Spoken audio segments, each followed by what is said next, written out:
के छ हौ केटा हो, काम धन्दा छैन, गफ गर बस्यो, राजनीतिको गफ गर, के गर, केटीको तरुनीको पछि लाग्यो, कमाउने धन्दा छैन, के गफ हानेर बसेको यहाँ, कमाइ धन्दा छैन। के गर्नु, यस्तै छ, कमाइ धमाइ छैन साथी। अब के गर्नु, तिमी त बुलेट बाइक चढाइदिने रहेछौ, के काम गर्छौ?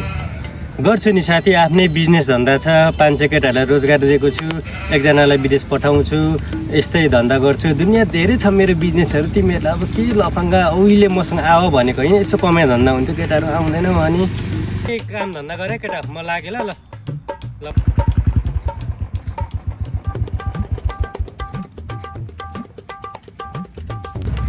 के छ हौ साथी खबर?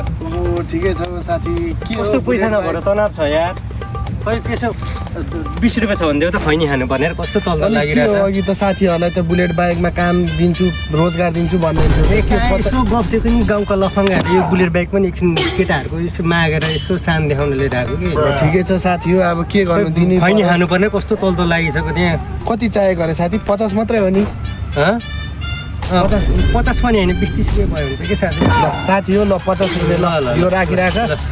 अब आफ्नो केही गर्नुपर्छ है ल साथी, ल अब तिर्ने त होइन, तिमीले के गर्नु ल। ठिकै छ साथी, ल अब यस्तो भएपछि तिर्नुलाई नै साथी, पैसा आज छ भोलि हुँदैन, पछि त भइहाल्छ नि साथी, आफ्नै ल। ल साथी, ल।